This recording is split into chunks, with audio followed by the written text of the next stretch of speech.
Hello students, आज के नए वीडियो में आप सभी विद्यार्थियों का एक बार फिर से स्वागत है। तो आइए आज की क्लास शुरू करते हैं।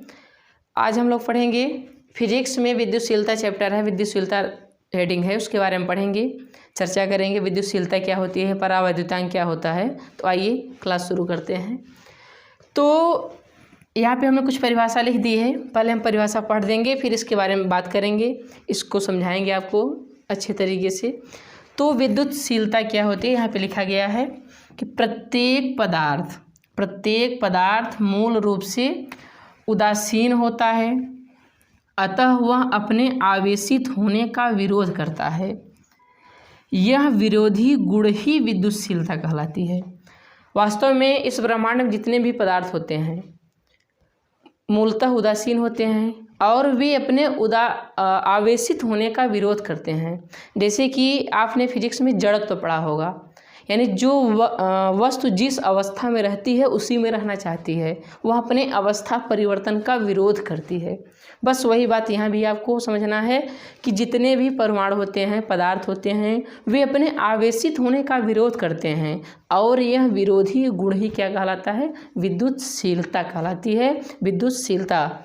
ठीक है, तो आइए फिर से इसको देखते हैं। प्रत्येक पदार्थ मूल रूप से उदासीन होता है, अतः वह अपने आवेशित होने का विरोध करता है। यह विरोधी गुण ही विद्युतशीलता कहलाती है।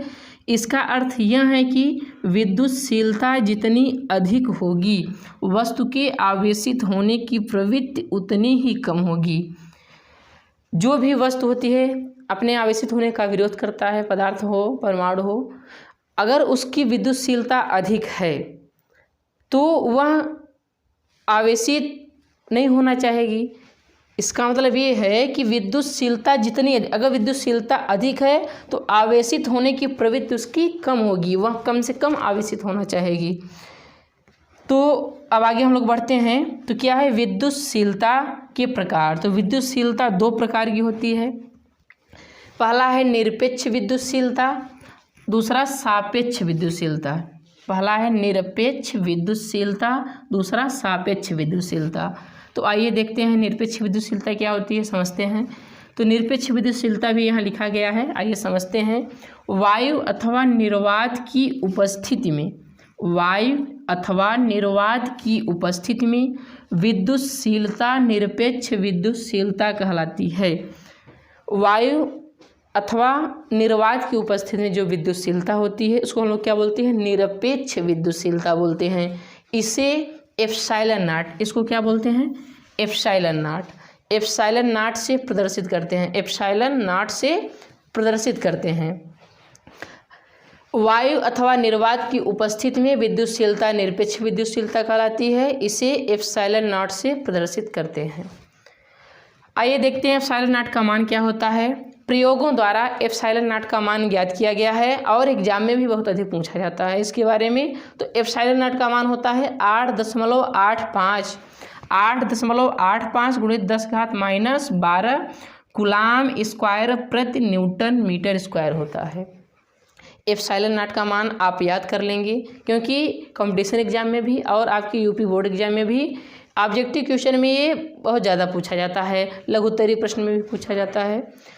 तो ये हुआ एप्सिलॉन नॉट का मान। आइए देखते हैं मात्रक क्या होता है। तो मात्रक हम आपको कैसी, इसका मात्रक कूलाम स्क्वायर प्रति न्यूटन मीटर स्क्वायर प्राप्त हुआ है, इसको यहाँ पे डिटेल में समझाया गया है। आइए देखते हैं। तो मात्रक कूलाम के नियम से हमें निकालना है। कूलाम का नियम हमने आपको पिछले वीडियो में पढ़ाया था। तो यह बराबर 1/4 pi epsilon not Q1 × Q2/r², ये कूलाम का नियम था। वैद्युत बल निकालने के लिए कूलाम का नियम था। तो एप्सिलॉन नॉट यहाँ पे है, आपको दिख रहा होगा एप्सिलॉन नॉट। तो एप्सिलॉन नॉट बराबर हमने क्या लिखा है, 1/4 पाई, यहाँ पे एप्सिलॉन नॉट यहाँ रख दिया गया और एफ को यहाँ प्रतिस्थापित कर दिया गया है। तो एप्सिलॉन नॉट बराबर 1/4 पाई गुणित Q1 × Q2/f(r²), एफ यहाँ आ जाएगा। यदि आप गणित की बेसिक बातें जानते होंगे तो ये बात समझ गए होंगे एफ कैसे आया है। एप्सिलॉन नॉट यहाँ आया और ये यहाँ आ गया। ठीक है, तो ये जो है एक क्या है, नियतांक है, इसका कोई मात्रक तो होगा नहीं। लेकिन यहाँ Q1 क्या है, आवेश, Q2 भी आवेश है, तो आवेश ही, तो Q1 या Q2 दोनों आवेश ही हैं, तो उसका भी मात्रक कूलाम होगा और Q2 का भी मात्रक कूलाम होगा। यहाँ पे मात्रक हम निकालेंगे। और F क्या है, बल, वैद्युत बल, उसका भी मात्रक न्यूटन। और R² का मात्रक, R दूरी होती है, R का स्क्वायर यानी मीटर स्क्वायर।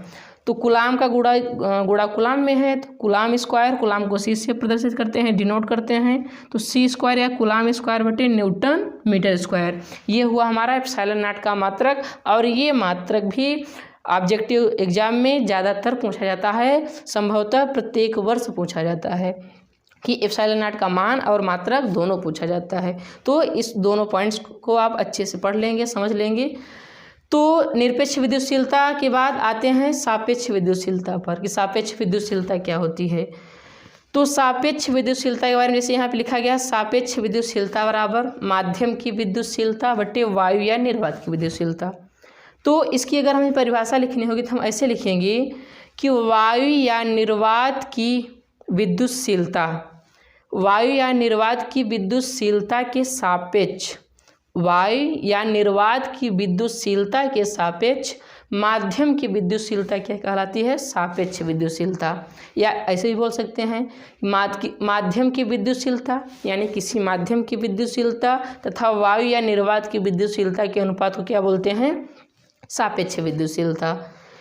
इसको लिख सकते हैं K बराबर एप्सिलॉन बटे एप्सिलॉन नॉट। माध्यम की विद्युतशीलता को बोलते हैं एप्सिलॉन और वायु या निर्वात की विद्युतशीलता को बोलते हैं एप्सिलॉन नॉट। तो K बराबर एप्सिलॉन बटे एप्सिलॉन नॉट, और इसे ही माध्यम का परावैद्युतांक भी कहते हैं। किसको, K को, या एप्सिलॉन बटे एप्सिलॉन नॉट को, या बराबर क्यों होता है, तो K बराबर होता है एप्सिलॉन बटे एप्सिलॉन नॉट। इसे ही माध्यम का परावैद्युतांक कहते हैं। किसको, K को, माध्यम का क्या बोलते हैं, परावैद्युतांक। आपको इसी बात को समझना है कि अब माध्यम का परावैद्युतांक और विद्युतशीलता में अंतर समझिए। विद्युतशीलता के बारे में हमने बताया कि वह आवेशित होने का विरोध करती है, और परावैद्युतांक के बारे में क्या बताया गया कि यह माध्यम की विद्युतशीलता और वायु या निर्वात की विद्युतशीलता का अनुपात होता है।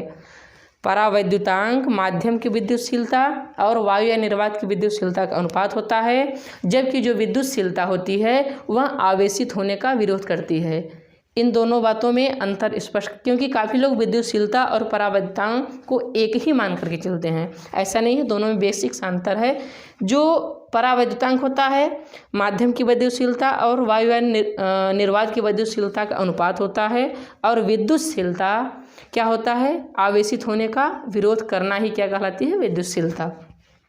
तो अब आइए फिर से बढ़ते हैं कूलाम के नियम की ओर और उससे कुछ बातें सीखते हैं।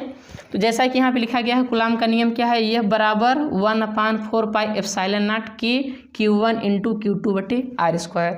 मूलतः जो हमारा सूत्र होता है 1/4 pi epsilon not Q1 into Q2 बटे R² होता है।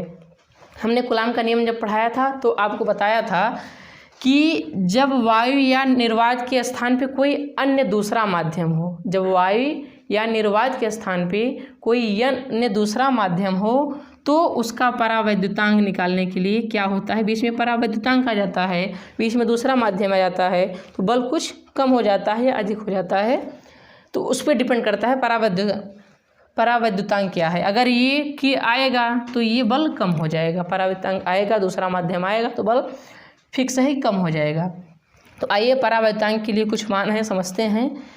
यहाँ पे लिखा भी गया है कि जहाँ के माध्यम का परावैद्युतांक है, तो जो निर्वात के लिए परावैद्युतांक के का मान होता है 1 होता है, और वायु के लिए के का मान 1.0089 होता है। लगभग इसको भी 1 ही लिखा जाता है, 1.00189 को। तो वायु या निर्वात के लिए दोनों कंडीशन में आप 1 ही लिख सकते हैं। और माध्यम के लिए जो होता है, किसी भी माध्यम के लिए, कोई बीच में कोई भी माध्यम हो वायु या निर्वात के अलावा, उसका जो के का मान होता है हमेशा 1 से अधिक होगा और अनंत से कम, यानी कि 2, 3, 4 डॉट अनंत तक हो सकता है, लेकिन कभी भी 0.1 या भिन्न के रूप में नहीं हो सकता है। 1 से कम कभी नहीं हो सकता, यहाँ तक कि 1 भी नहीं हो सकता वायु या निर्वात के अलावा किसी माध्यम का। 1 से अधिक और अनंत से कम होगा, अनंत भी नहीं हो सकता, दोनों के रेंज में ही रहेगा, एक और अनंत के बीच में। और धातुओं के लिए जितनी भी धातुएं होती हैं सभी का परावैद्युतांक कितना होता है, अनंत होता है। इसलिए बताया गया है वायु और अनंत के बीच में रखा गया है, वायु और धातु के रेंज के बीच में। तो वायु का होता है 1 और धातु के लिए होता है अनंत, और इसके अलावा किसी भी माध्यम का परावैद्युतांक क्या होता है, 1 से अधिक और अनंत से कम।